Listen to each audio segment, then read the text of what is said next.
Okay, everybody, welcome back. So what happens if you get on an airline, you pay for a window seat, you don't get a window seat? Yeah. Oh, now there's a big lawsuit, and Josh Kolsrud is going to walk us through that. But, Josh, I thought maybe first, the big headline this morning is about new tariffs. Now, this is fascinating to me. President Trump met with Mark Carney at the finals of the World Cup. And then he posted on True Social soon after that. Well, actually, before that, he said, Canada's got to get these fires figured out. They're polluting our skies. Maybe we should put a tariff on it.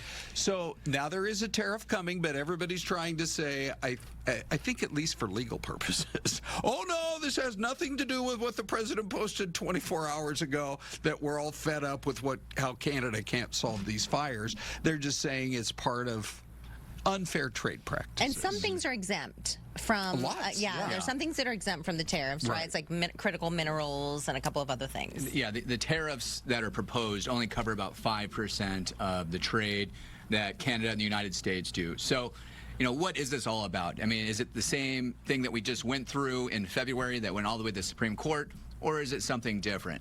Well, after having taken a look at this, it's much different.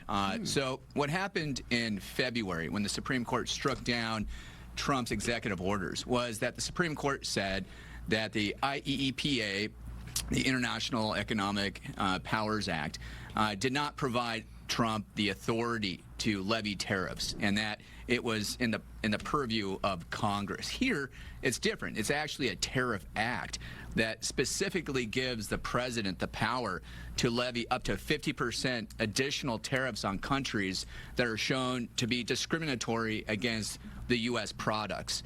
So, but this is going to have a lot of pushback, obviously, and the tariffs don't go into effect for at least 30 days.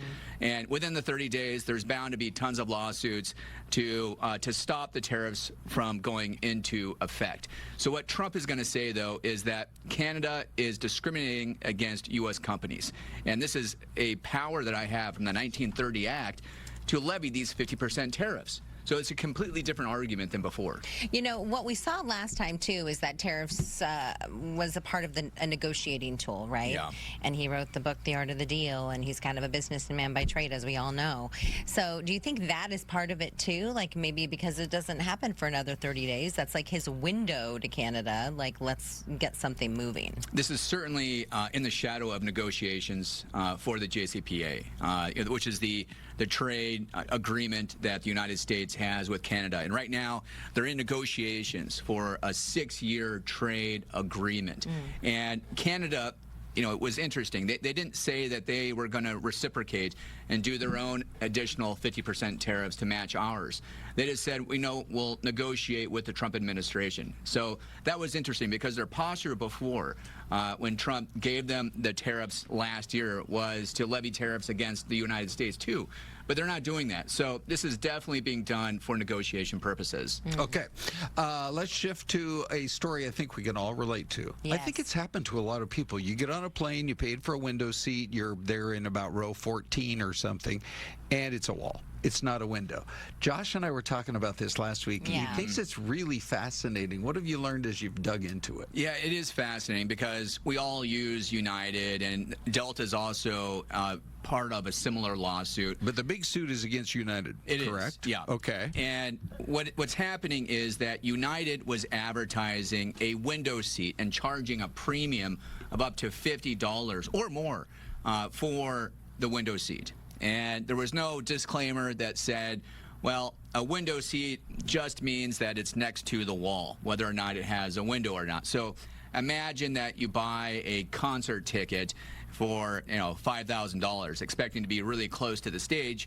And you get there, and it is really close to the stage. There's just a wall right there, and you can't see anything. That's a really good analogy. Yeah, it is. Yeah. So that's kind of what's happening here. And so the next question is, well, if it's just over $50, are you really going to sue United about it?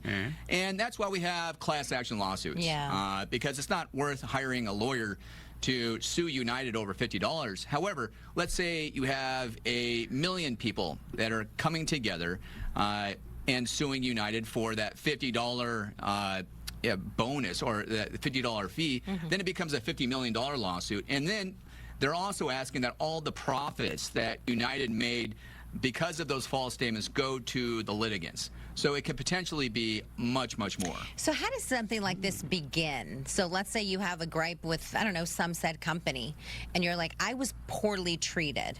How do you start a class action lawsuit? So the way to do it is to first Google the issue, because a lot of times there are consumer action groups that look for these issues among large corporations that may not be treating the consumers as nicely as they should.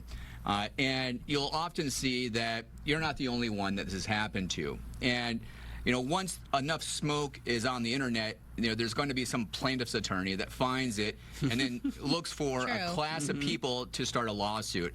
And here there were so many people complaining about what United did and Delta, that they came together and they formed a class action lawsuit before and went to federal court.